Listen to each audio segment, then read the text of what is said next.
Okay, let's dive in. Saving money fast. Uh, It definitely sounds like a big challenge, doesn't it? it really does. But we've just waded through a whole heap of material that honestly cuts right to the chase. Less vague talk, more about how you can actually boost your savings, like right now.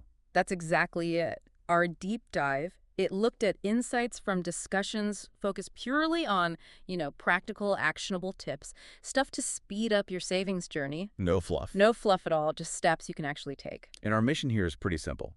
Pull out the really useful strategies, maybe some surprising ideas, and basically give you a shortcut to understanding how to get cash into that savings account quickly. Yeah, this isn't theory. These are concrete things you can apply, maybe even today. So, thinking about the why Yeah. as we dug in, that was the first big thing that jumped out. Why save fast? Right. And it wasn't just the obvious stuff like building an emergency fund or paying off debt. Or saving for that big trip, yeah. Exactly. Those are definitely strong motivators for sure. But the material pointed to deeper benefits too. Ah, okay. Like what? Well, beyond the money itself, it's about the peace of mind you get, the freedom it gives you, having options, Feeling in control. feeling in control, exactly. It frames saving fast not just as something you have to do in a pinch, but as a way to gain this real sense of agency over your life, long after the immediate need is gone. That makes sense. So the motivation is clear. But okay, the how. A lot of people here save money and immediately think budgeting. Right. Budgets. And they have their place, definitely. But what we found and discussed is that, well, sometimes they feel complicated or maybe they're just easy to give up on. Yeah, I can see that. So what's the alternative? What came through strongly was this idea of building a system, something that works almost on its own rather than relying just on a strict budget you might break. A system. Like what? The core strategy was automation, setting up an automatic transfer, checking account to savings, right after payday. Bam. Okay, automated.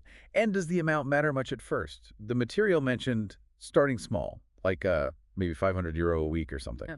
Absolutely. The example used, like that 500, showed it's not about a huge initial amount. It's the consistency, doing it regularly week after week. That's what builds the momentum. Right, right. It taps into that whole out of sight, out of mind thing. Precisely. If the money moves automatically, before you even really think about spending it, you kind of don't miss it as much.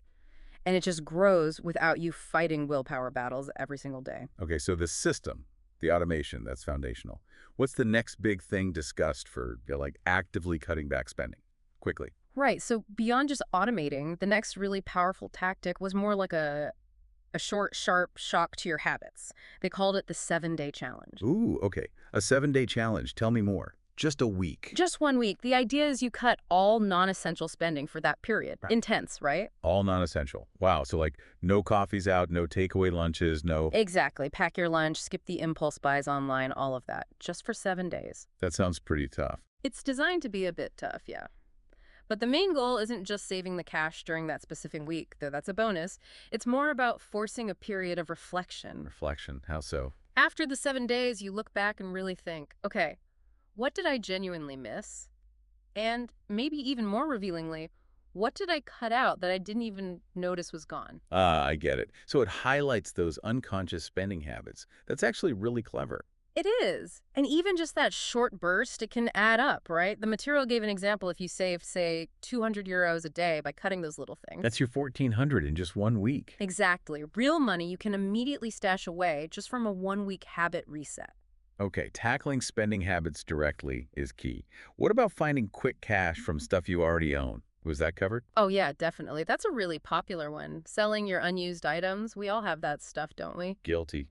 Old gadgets, books. Books you'll never read again, clothes that don't fit, maybe that exercise bike that's now a clothes rack. Ah, okay, yes.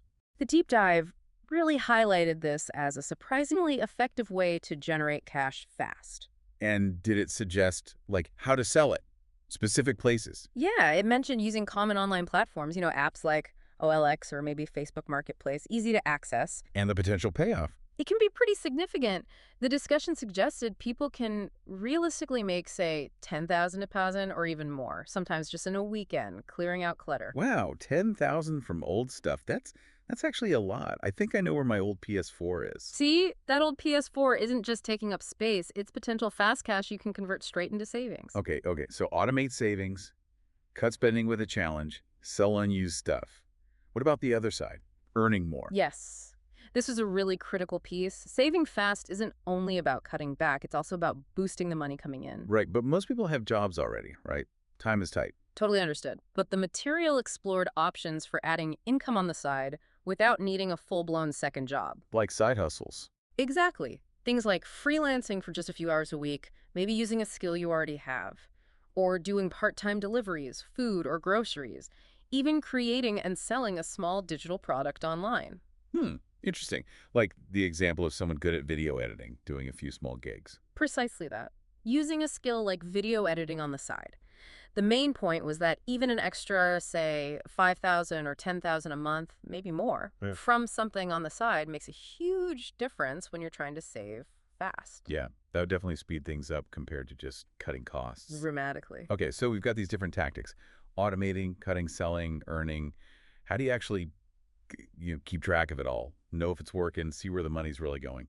Good question. And the tactic suggested for this was, well, pretty rigorous tracking. For a set period, like 30 days, track every single rupee you spend. Every single rupee. Whoa, that sounds tedious. It does take discipline, no doubt. But Yeah. the material used a great analogy. It's like calorie counting, but for cash. Yeah, okay, I get that. You just use a simple app or even a spreadsheet.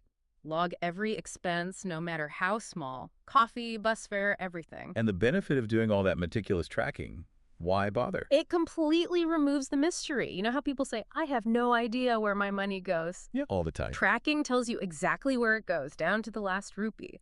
Once you have that clear picture, you instantly see where you might be overspending, and you know precisely where you can redirect funds into your savings instead. Knowledge is power, basically. Exactly. For your money flow, absolutely. Okay, so we have these practical, sometimes pretty intense steps.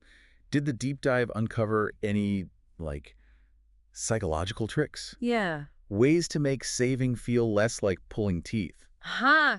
Yes, actually. There was a great little brain hacking technique mentioned for motivation. It's about making your savings goal feel more emotional, more real.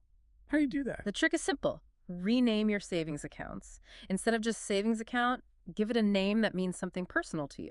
Oh, like what? Give me an example. Like maybe Freedom Fund or Trip to Goa or new car down payment, whatever excites you. Ah, I like that. Freedom Fund. Much better than savings account 002. Right. It connects the act of saving directly to that thing you really want. So you're not just moving money into some boring account. You're actively funding your freedom or building that dream trip. It shifts the feeling away from deprivation. Towards progress, towards something exciting. Exactly. Makes it easier to stick with it when things feel a bit tight. That's actually really smart. Okay, before we wrap this up, there were a few quick, like rapid-fire bonus hacks mentioned too, weren't Yep. A few extra practical tips people can use almost immediately. Okay, fire away. First one I remember. Unsubscribing from marketing emails. Simple but effective. Mm. Reduces temptation right at the source. Then there was using cash instead of cards for a week. Yeah, just to make spending feel more real, more tangible when you physically hand over the money, increases awareness. And canceling unused subscriptions, those sneaky little charges. Oh yeah, those add up. Spotify you don't use, that gym membership. Yeah. Stop that passive drain on your account. Definitely. And finally, that buy now, wait 48 hours rule for impulse buys. That's a great one. The material had that funny story about someone almost buying a drone, right? Yeah. Put it in the cart, forced themselves to wait 2 days. And realized they didn't actually want it that badly after all. Saved a chunk of cash. Perfect example. That little pause can save you from those spur-of-the-moment buys that derail your savings. So pulling all this together, it seems saving money fast isn't really about one magic bullet, is it? Not at all. It's more like a combo platter. Yeah. Building those automatic systems, being strategic about cutting back, using what you already have, maybe boosting income, tracking diligently. And using those little mind tricks to stay motivated, it really comes down to commitment, consistency, and just getting clear on where your money's going. And the final call to action we kept seeing was pretty clear, wasn't it? Super clear. Start small, but start today. Just getting started seems to be the biggest hurdle for most people. Okay, so here's a final thought to leave you with, building on that tracking idea. If just knowing where your money is actually going can reveal savings you didn't even realize were possible, what other unconscious habits, maybe not even financial ones, might be subtly holding you back from the goals you really want to reach?